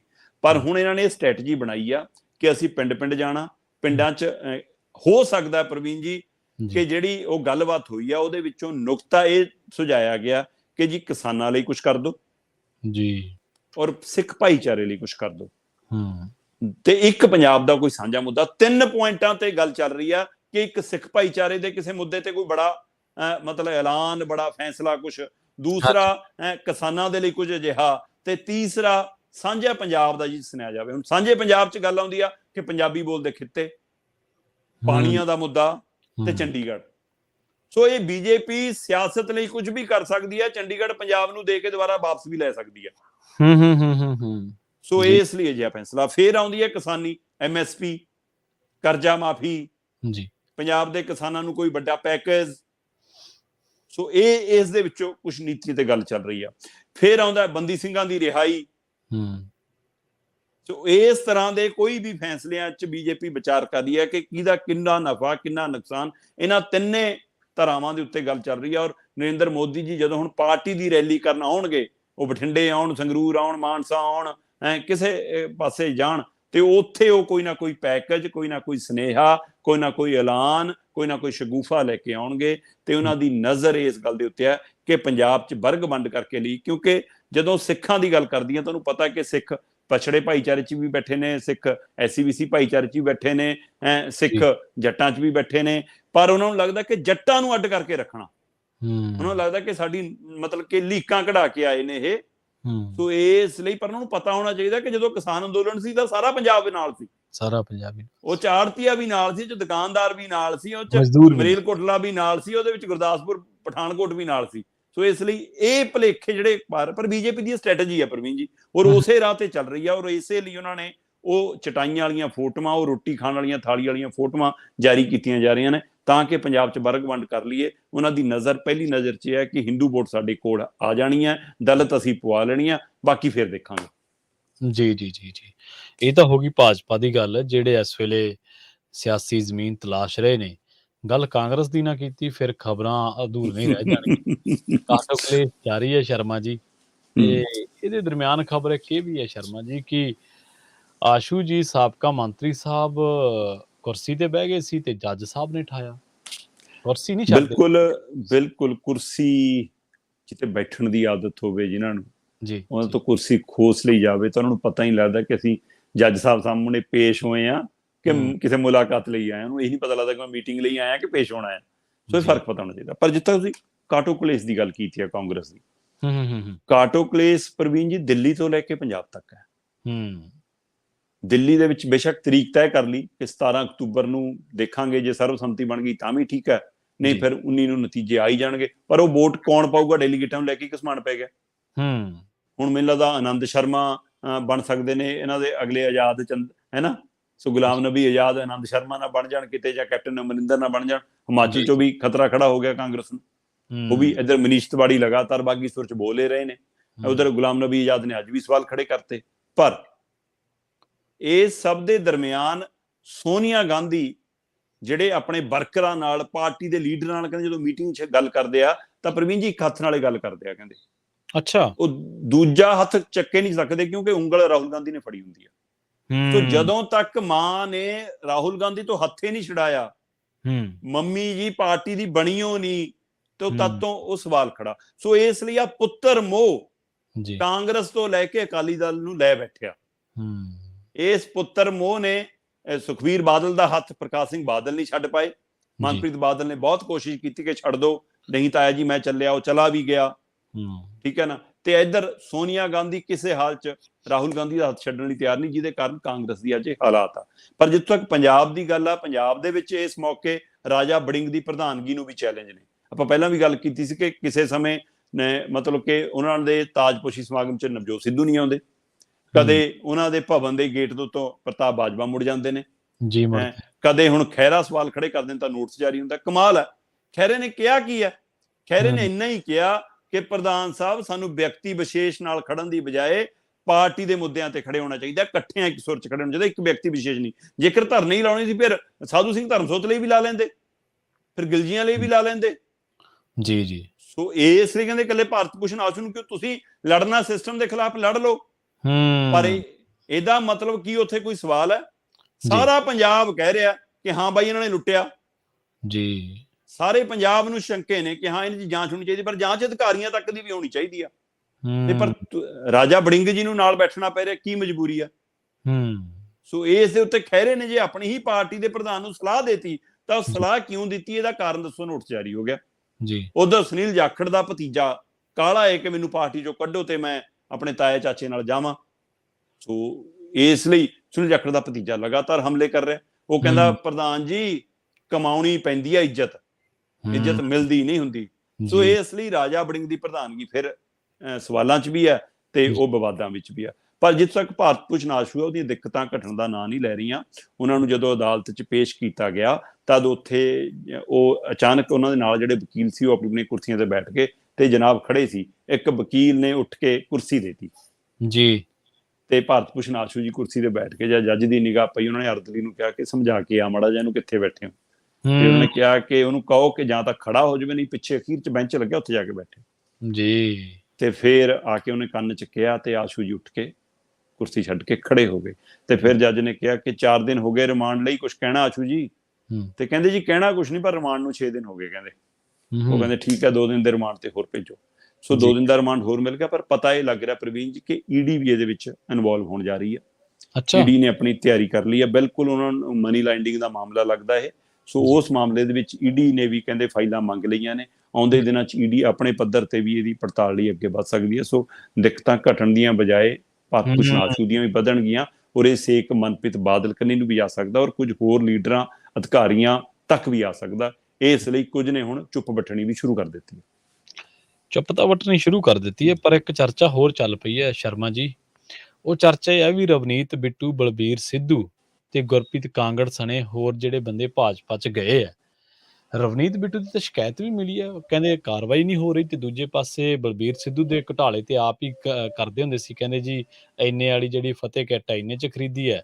ਹੁਣ ਜਿੱਦਣ ਦੇ ਸਿੱਧੂ ਸਾਹਿਬ ਭਾਜਪਾ 'ਚ ਗਏ ਆ, ਉਦੋਂ ਦੀ ਬੋਲਚਾਲ ਹੀ ਥੋੜੀ ਜਿਹੀ ਢਿੱਲੀ ਮੱਠੀ ਪੈ ਗਈ ਹੈ। ਨਹੀਂ, ਬਿਲਕੁਲ ਬੀਜੇਪੀ ਲੀਡਰਾਂ ਨੂੰ ਹਲੇ ਮੈਨੂੰ ਲੱਗਦਾ ਕਿ ਛੇੜਨ ਦਾ ਤੈਅ ਨਹੀਂ ਕੀਤਾ। ਪੜਾਦਰ ਪੜਾ ਭਗਵੰਤ ਮਾਨ ਜੀ ਦੇਖ ਰਹੇ ਨੇ ਕਿ ਪਹਿਲਾਂ ਕਾਂਗਰਸੀ, ਫਿਰ ਅਕਾਲੀ, ਫਿਰ ਉਹ ਤੋਂ ਬਾਅਦ ਸੋਚਣਗੇ ਕਿ ਉਧਰ ਕਾਰਵਾਈ ਪਾਉਣੀ। ਕਿਉਂਕਿ ਜਿਹੀ ਜੀ ਦਿੱਲੀ ਚੂੜੀ ਟੈਟ ਕਰੂਗੀ, ਕਿ ਮਤਲਬ ਕਿ ਭਾਜਪਾ ਇਹਨਾਂ ਦੀ ਚੂੜੀ ਟੈਟ ਕਰੂਗੀ ਜੇ, ਤਾਂ ਇਹ ਬੀਜੇਪੀ ਕਨੀ ਨੂੰ ਜਾਣਗੇ। ਨਹੀਂ, ਇਹ ਬੀਜੇਪੀ ਲੀਡਰ ਨੂੰ ਛੇੜਨਾ ਨਹੀਂ ਚਾਹੁੰਦੇ ਤਾਂ ਕਿ ਸਾਡੇ ਉੱਤੇ ਵੀ ਕੋਈ ਮਖਿਆਲ ਈਡੀ ਦਾ, ਸੀਬੀਆਈ ਦਾ ਜਾਂ ਈਡੀ ਦਾ ਨਾ ਪੈ ਜਾਵੇ। ਬਿਲਕੁਲ ਸਹੀ ਹੈ, ਬਿਲਕੁਲ ਸਹੀ ਹੈ। ਵੈਸੇ ਗੱਜਣ ਮਾਜਰਾ ਸਾਹਿਬ ਦੇ ਘਰੇ ਮੈਨੂੰ ਲੱਗਦਾ ਜੇ ਆ ਗਈ ਸੀ ਇੱਕ ਵਾਰੀ ਈਡੀ ਜੀ। ਬਿਲਕੁਲ ਬਿਲਕੁਲ। ਈਡੀ ਐਸੀ ਹੈ, ਜਿੰਨਾ ਮਰਜ਼ੀ ਕੋਈ ਭੱਜ ਲੇ, ਜਿੱਥੇ ਮਰਜ਼ੀ ਭੱਜ ਲੇ, ਬਥੇਰੇ ਵਫਾਦਾਰਾਂ ਦੇ ਘਰੇ ਵੀ ਈਡੀ ਚਲੀ ਗਈ। ਅਗਲੀ ਖਬਰ ਦੇ ਵੱਲ ਵਧੀਏ ਸ਼ਰਮਾ ਜੀ, ਗੱਲ ਕਰੀਏ ਪੰਜਾਬ ਪਾਕਿਸਤਾਨ ਸਰਹੱਦ ਦੀ। ਮਾੜੀ ਗੱਲ, ਦੁੱਖ ਦੀ ਗੱਲ ਇਹ ਹੈ ਕਿ ਲਹਿੰਦੇ ਪੰਜਾਬ ਦੇ ਵਿੱਚ ਵੀ ਹੜ੍ਹ ਆਏ। ਪਾਕਿਸਤਾਨ ਦੇ ਵੱਡੇ ਹਿੱਸੇ ਦੇ ਵਿੱਚ ਹੜ੍ਹ ਆਏ ਹੋਏ ਨੇ।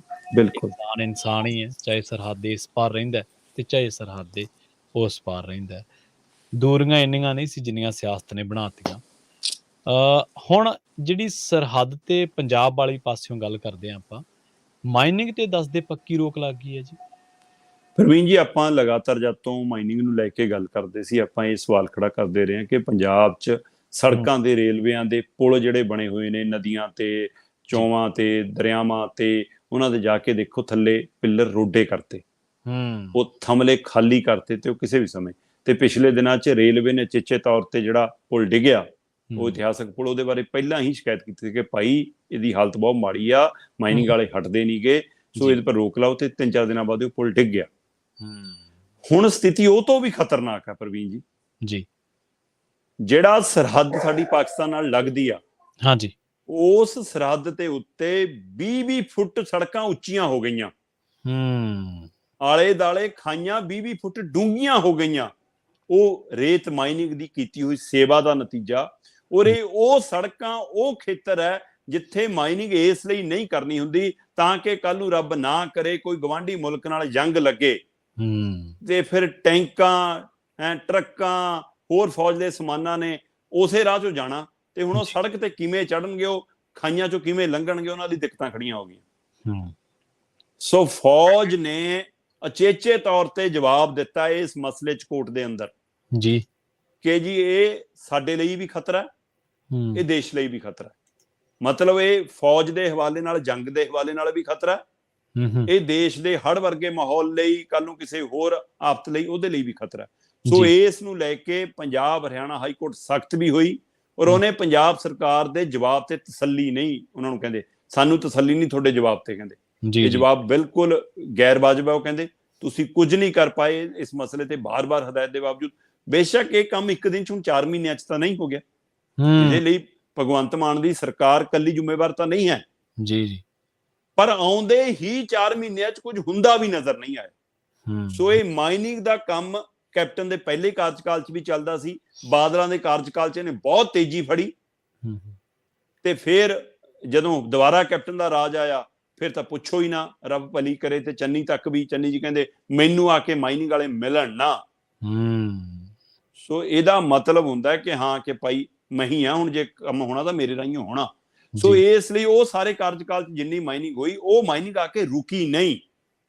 ਸੋ ਪਿਛਲੇ 5 ਮਹੀਨਿਆਂ ਦੇ ਵਿੱਚ ਵੀ ਕੁਝ ਉਹਦੇ ਪਰ ਰੋਕ ਲੱਗਦੀ ਨਜ਼ਰ ਨਹੀਂ ਆਈ, ਜਿਹਨੂੰ ਲੈ ਕੇ ਪੰਜਾਬ ਹਰਿਆਣਾ ਹਾਈ ਕੋਰਟ ਸਖਤ ਹੋਇਆ। ਔਰ ਪਠਾਨਕੋਟ, ਗੁਰਦਾਸਪੁਰ ਦੇ ਪੂਰੇ ਸਰਹੱਦੀ ਇਲਾਕੇ ਵਿੱਚ ਪੂਰਨ ਤੌਰ ਤੇ ਪਾਬੰਦੀ ਲਾ ਦਿੱਤੀ ਗਈ ਹੈ। ਔਰ ਫੌਜ ਨੇ ਵੀ ਸਲਾਹ ਦਿੱਤੀ ਹੈ ਕਿ ਜਿਹੜੇ ਕ੍ਰੈਸ਼ਰ ਚੱਲਣੇ ਆ ਤੁਹਾਡੇ, ਜੇਕਰ ਸਰਕਾਰੀ ਮਨਜ਼ੂਰੀ ਵਾਲੇ ਆ, ਉਹ ਵੀ ਸਵੇਰੇ 6 ਤੋਂ ਸ਼ਾਮ ਦੇ 6 ਵਜੇ ਤੱਕ ਚੱਲਿਆ ਕਰਨ, ਬਿਲਕੁਲ ਨਹੀਂ ਉਹ ਤੋਂ ਬਾਅਦ ਚੱਲਣੇ ਚਾਹੀਦੇ। ਔਰ ਮਜ਼ਦੂਰਾਂ ਦੀ ਆਇਡੈਂਟੀਫਾਈ ਹੋਣੀ ਚਾਹੀਦੀ ਆ, ਔਰ ਇੱਕ ਖਾਸ ਤੈਅ ਹੋਣਾ ਚਾਹੀਦਾ ਕਿ ਨਦੀਆਂ ਨਾਲਿਆਂ ਚੋਂ ਇਹ ਥਾਵਾਂ ਤੋਂ ਤਾਂ ਬਿਲਕੁਲ ਨਹੀਂ ਹੋਊਗੀ, ਔਰ ਸਰਹੱਦ ਦੇ ਲਾਗੇ ਤੋਂ ਬਿਲਕੁਲ ਬੈਨ ਹੋਣੀ ਚਾਹੀਦੀ ਹੈ, ਜਿਹਨੂੰ ਲੈ ਕੇ ਪੰਜਾਬ ਹਰਿਆਣਾ ਹਾਈ ਕੋਰਟ ਸਖਤ ਹੋਇਆ। ਪੰਜਾਬ ਸਰਕਾਰ ਨੂੰ ਝਾੜ ਪਾਈ ਹੈ, ਅਧਿਕਾਰੀਆਂ ਦੇ ਜਵਾਬ ਤੋਂ ਉਹਨਾਂ ਨੂੰ ਤਸੱਲੀ ਨਹੀਂ। ਉਹਨਾਂ ਨੇ ਕਿਹਾ ਕਿ ਇਸ ਦੇ ਉੱਤੇ ਗੌਰ ਕਰੋ, ਤੇ ਫਿਲਹਾਲ ਅਸੀਂ ਇਹਨੂੰ ਪੂਰਨ ਤੌਰ ਤੇ ਬੰਦ ਕਰਦੇ ਹਾਂ।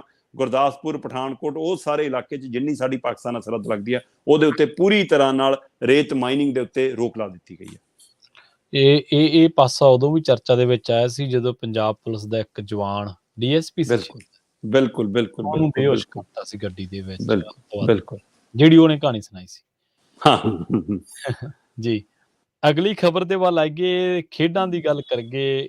ਖੇਡਾਂ ਬਹੁਤ ਚੰਗੀ ਚੀਜ਼ ਹੈ, ਸਪੋਰਟਸ ਨੂੰ ਉਤਸ਼ਾਹਿਤ ਸਰਕਾਰਾਂ ਨੂੰ ਕਰਨਾ ਚਾਹੀਦਾ, ਪਿੰਡ ਪੱਧਰ ਤੇ ਵੀ ਹੋਣਾ ਚਾਹੀਦਾ, ਪੰਚਾਇਤਾਂ ਵੀ ਕਰਨ, ਸਕੂਲ ਵੀ ਕਰਨ, ਸਰਕਾਰਾਂ ਵੀ ਕਰਨ। ਚੰਗਾ ਇਹ ਵੀ ਲੱਗਿਆ ਲੋਕਾਂ ਨੂੰ ਕਿ ਮਾਨ ਸਾਹਿਬ, ਮੁੱਖ ਮੰਤਰੀ ਸਾਹਿਬ ਖੁਦ ਟਰੈਕ ਸੂਟ ਪਾ ਕੇ ਗਰਾਊਂਡ ਦੇ ਵਿੱਚ ਉਤਰੇ।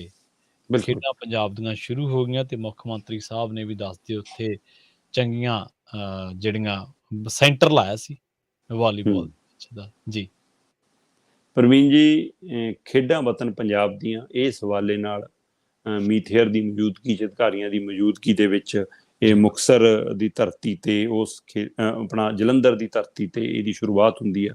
ਉਸ ਖੇਤਰ ਦੇ ਵਿੱਚ ਬਕਾਇਦਾ ਆਗਾਜ਼ ਮੁੱਖ ਮੰਤਰੀ ਭਗਵੰਤ ਮਾਨ ਹੋਰਾਂ ਦੀ ਹਾਜ਼ਰੀ 'ਚ ਹੁੰਦਾ ਹੈ। ਸੋ ਇਹ ਇੱਕ ਲੰਬਾ ਪ੍ਰੋਸੈਸ ਹੈ ਜਿਹੜਾ ਅਕਤੂਬਰ ਤੱਕ, ਲਗਭਗ ਦੀਵਾਲੀ ਤੱਕ ਚੱਲਣਾ। ਇਹਦੇ ਵਿੱਚ 3 ਪੜਾਅ ਰੱਖੇ ਗਏ ਨੇ। 1 ਸਤੰਬਰ ਤੋਂ ਲੈ ਕੇ 7 ਸਤੰਬਰ ਤੱਕ ਜਿਹੜਾ 1 ਹਫ਼ਤਾ ਹੈ, ਇਹ ਹਰੇਕ ਬਲਾਕ ਪੱਧਰ ਦੇ ਉੱਤੇ ਮੁਕਾਬਲੇ ਹੋਣਗੇ। ਉਹਨਾਂ ਚੋਂ ਜਿਵੇਂ ਅੱਗੇ ਆਪਣੇ ਸਕੂਲਾਂ ਚੋਂ ਟੀਮਾਂ ਜਾਂਦੀਆਂ ਹੁੰਦੀਆਂ ਸੀ, ਪਹਿਲਾਂ ਬਲਾਕ ਤੇ ਫਿਰ ਜ਼ਿਲ੍ਹੇ ਤੇ, ਫਿਰ ਉਹ ਤੋਂ ਬਾਅਦ ਉਹ ਸਟੇਟ ਖੇਡਣ ਜਾਂਦੀਆਂ ਸੀ, ਫਿਰ ਉਹਨਾਂ ਚੋਂ ਖਿਡਾਰੀ ਚੁਣ ਲਏ ਜਾਂਦੇ ਸੀ। ਸੋ ਉਹ ਇੱਕ ਮੌਕਾ ਦੁਬਾਰਾ ਪੈਦਾ ਕੀਤਾ ਜਾ ਰਿਹਾ। ਉਹ ਚੰਗਾ ਇੱਕ ਉਦਮ ਹੈ ਪੰਜਾਬ ਸਰਕਾਰ ਦਾ, ਕਾਬਲੇ ਤਾਰੀਫ ਉਦਮ ਹੈ ਕਿ ਇਹਦੇ ਵਿੱਚ 1 ਸਤੰਬਰ ਤੋਂ ਲੈ ਕੇ 7 ਸਤੰਬਰ ਤੱਕ 1 ਹਫ਼ਤੇ ਦੇ ਲਈ ਬਲਾਕ ਪੱਧਰ ਤੇ ਮੁਕਾਬਲੇ ਹੋਣੇ ਆ। ਉਹ ਤੋਂ ਬਾਅਦ ਜਿਹੜੇ ਉਹ ਚੋਂ ਨਿਕਲ ਕੇ ਆਉਣਗੇ ਬੱਚੇ, ਉਹਨਾਂ ਦਾ ਫਿਰ ਅੱਗੇ ਜ਼ਿਲ੍ਹੇ ਲੈਵਲ ਦੇ ਉੱਤੇ ਪੜਾਅ ਹੋਣਾ, ਜਿਹੜਾ 12 ਤੋਂ ਲੈ ਕੇ 22 ਸਤੰਬਰ ਤੱਕ ਚੱਲਣਾ। 10 ਦਿਨ ਦਾ ਉਹ ਖੇਡ ਚੱਲਣੇ ਆ। ਫਿਰ ਉਸ ਤੋਂ ਬਾਅਦ ਜਿਹੜੇ ਉਹਨਾਂ ਚੋਂ ਨਿਕਲ ਕੇ ਆਉਣਗੇ, ਫਿਰ ਅੱਗੇ ਜ਼ਿਲ੍ਹੇ ਪੱਧਰ ਦੇ ਉੱਤੇ 10 ਅਕਤੂਬਰ ਤੋਂ ਲੈ ਕੇ 21 ਅਕਤੂਬਰ ਤੱਕ ਫਿਰ ਉਹ ਉੱਤੇ ਫਾਈਨਲ ਮੁਕਾਬਲੇ ਹੋਣ। ਪਹਿਲੇ, ਦੂਜੇ, ਤੀਜੇ ਨੰਬਰ ਵਾਲੇ ਬੱਚਿਆਂ ਨੂੰ ਵੀ ਨਗਦ ਰਾਸ਼ੀਆਂ ਦੇ ਕੇ ਮਾਣ-ਤਾਣ ਦਿੱਤਾ ਜਾਣਾ। ਸੋ ਭਗਵੰਤ ਮਾਨ ਹੋਰਾਂ ਨੇ ਕੱਲ੍ਹ ਇਹਦੀ ਆਗਾਜ਼ ਤੇ ਵੀ ਕਿਹਾ ਕਿ 1 ਗਲਾਸ ਦੁੱਧ ਦਾ ਤੇ 2 ਅੰਡਿਆਂ ਨਾਲ ਨਹੀਂ ਗੱਲ ਬਣਨੀ। ਸੋ ਇਸ ਲਈ ਉਹ ਸਾਨੂੰ ਉਹਨਾਂ ਦੇ ਉੱਤੇ ਨੀਤੀ ਦੇ ਉੱਤੇ ਵੀ ਕੰਮ ਕਰਨਾ ਪੈਣਾ, ਉਹਦੀ ਖੁਰਾਕ ਤੇ ਵੀ ਕੰਮ ਕਰਨਾ ਪੈਣਾ। ਔਰ ਮੈਨੂੰ ਲੱਗਦਾ ਭਗਵੰਤ ਮਾਨ ਜੀ ਨੂੰ ਆਪਣੇ ਲਈ ਵੀ ਡਾਈਟ ਥੋੜੀ ਜਿਹੀ ਵਧਾਉਣੀ ਪੈਣੀ ਆ, ਕਿਉਂਕਿ ਜਦੋਂ ਇਹ ਮੈਦਾਨ 'ਚ ਉਤਰੇ ਤਾਂ 2 ਟੀਮਾਂ ਸੀਗੀਆਂ, ਜਲੰਧਰ ਸਪੋਰਟਸ ਔਰ ਖਾਲਸਾ ਕਾਲਜ ਜਲੰਧਰ। ਇਹਨਾਂ ਦੀਆਂ ਟੀਮਾਂ ਵਾਲੀਬਾਲ ਦਾ ਮੈਚ ਲਾਉਣ ਲਈ ਤਿਆਰ ਸੀਗੀਆਂ ਤੇ ਭਗਵੰਤ ਮਾਨ ਹੋਰੀ ਬਕਾਇਦਾ ਟਰੈਕ ਸੂਟ ਪਾ ਕੇ, ਸਿਰ ਤੇ ਟੋਪੀ ਲੈ ਕੇ ਉਹ ਮਤਲਬ ਕਿ ਮੈਦਾਨ 'ਚ ਉਤਰੇ ਤੇ ਉਹਨਾਂ ਨੇ ਆਪਣੀ ਟੀਮ ਨਾਲ ਗੱਲ ਕਰਕੇ ਕਹਿੰਦੇ ਸਰਵਿਸ ਲੈ ਲਈ। ਤੇ ਪਹਿਲੀ ਜਦ ਸਰਵਿਸ ਕੀਤੀ ਤਾਂ ਬਾਲ ਕਹਿੰਦੇ ਪਰਲਿਆਂ ਦੇ ਗਰਾਊਂਡ ਤੋਂ ਬਾਹਰ ਚਲ ਗਈ ਤੇ ਅਗਲਿਆਂ ਨੂੰ ਪੁਆਇੰਟ ਮਿਲ ਗਿਆ। ਤੇ ਚਲੋ ਉਹ ਤੋਂ ਬਾਅਦ ਫੇਰ ਕਹਿੰਦੇ ਕਿ ਦੁਬਾਰਾ ਇੱਕ ਵਾਰ ਸਰਵਿਸ ਆਈ ਭਗਵੰਤ ਮਾਨ ਹੋਰਾਂ ਦੇ ਹੱਥ ਤੇ ਉਸ ਵਾਰ ਬਾਲੀ ਕਹਿੰਦੇ ਫਿਰ ਨੈਟ 'ਚ ਫਸ ਗਈ। ਸੋ ਭਗਵੰਤ ਮਾਨ ਹੋਰਾਂ ਦੀ ਬਾਲੀ ਅਜੇ ਨੈਟ 'ਚ ਫਸੀ ਆ ਤੇ ਉਹ ਨੈਟ ਦਾ ਮਤਲਬ ਕਿ ਉੱਚਾ ਪਤਾ ਨਹੀਂ ਹੁਣ ਕੇਜਰੀਵਾਲ ਕਰੀ ਜਾਂਦੇ ਜਾਂ ਕੌਣ ਕਰੀ ਜਾਂਦੇ ਜਾਂ ਰਾਘਵ ਚੱਡਾ ਕਰੀ ਜਾਂਦੇ। ਇਸ ਲਈ ਭਗਵੰਤ ਮਾਨ ਨੂੰ ਆਪਣੀ ਬਾਲੀ ਵੀ ਨੈਟ 'ਚੋਂ ਕੱਢਣੀ ਸਿੱਖਣੀ ਪਊਗੀ ਔਰ ਖੇਡਾਂ ਨੂੰ ਉੱਚਾ ਕਰਨ ਦੇ ਲਈ ਮੈਨੂੰ ਲੱਗਦਾ ਆਪਣੀ ਖੁਰਾਕ ਵੱਲ ਵੀ ਉਨਾ ਹੀ ਧਿਆਨ ਦੇਣਾ। ਕਹਿਣ ਤੋਂ ਭਾਵ ਪੰਜਾਬ ਦੇ ਖਜ਼ਾਨੇ ਨੂੰ, ਪੰਜਾਬ ਦੀ ਜਵਾਨੀ ਨੂੰ, ਦੋਵਾਂ ਨੂੰ ਮਜ਼ਬੂਤ ਕਰਨਾ ਪਏਗਾ। ਹਾਂਜੀ, ਬਿਲਕੁਲ ਚੰਗੀ ਗੱਲ ਹੈ ਜੇ ਕੋਈ ਲੀਡਰ ਸਾਹਿਬਾਨ, ਸਾਡੇ ਮੁੱਖ ਮੰਤਰੀ ਸਾਹਿਬ ਗਰਾਊਂਡ ਤੇ ਉਤਰੇ ਆ, ਪਰ ਜੇ ਵਧੀਆ ਤਿਆਰੀ ਨਾਲ ਉਤਰਨ ਤਾਂ ਫਿਰ ਉਹਦਾ ਸਵਾਦ ਕੁਛ ਹੋਰ ਹੀ ਹੈ। ਖੈਰ, ਸ਼ਰਮਾ ਜੀ, ਬਹੁਤ ਬਹੁਤ ਧੰਨਵਾਦ ਤੁਹਾਡਾ ਇਹਨਾਂ ਖਾਸ ਜਾਣਕਾਰੀਆਂ ਦੇ ਲਈ, ਪੰਜਾਬੀ ਰੇਡੀਓ USA ਦੇ ਨਾਲ ਜੁੜਨ ਦੇ ਲਈ। ਬਹੁਤ ਬਹੁਤ ਧੰਨਵਾਦ ਤੁਹਾਡਾ। ਬਹੁਤ ਸ਼ੁਕਰੀਆ ਜੀ। ਸੋ ਪ੍ਰੋਗਰਾਮ ਖਬਰ ਤੇ ਨਜ਼ਰ ਦੇ ਵਿੱਚ ਸਮਾਂ ਇਜਾਜ਼ਤ ਨਹੀਂ ਦਿੰਦਾ, ਵੇਲਾ ਹੋ ਗਿਆ ਤੁਹਾਡੇ ਤੋਂ ਵਿਦਾ ਲੈਣ ਦਾ। ਪੰਜਾਬੀ ਰੇਡੀਓ USA ਨੂੰ ਆਪਣਾ ਪਿਆਰ ਇਸ ਤਰ੍ਹਾਂ ਦਿੰਦੇ ਰਹੋ, ਜੁੜੇ ਰਹੋ ਪੰਜਾਬੀ ਰੇਡੀਓ USA ਦੇ ਨਾਲ। ਤੇ ਆਖਿਰ ਦੇ ਵਿੱਚ ਇੱਕ ਵਾਰ ਫਿਰ ਤੋਂ ਤੁਹਾਨੂੰ ਸਭ ਨੂੰ ਪਿਆਰ ਸਤਿਕਾਰ ਸਹਿਤ ਸਤਿ ਸ਼੍ਰੀ ਅਕਾਲ।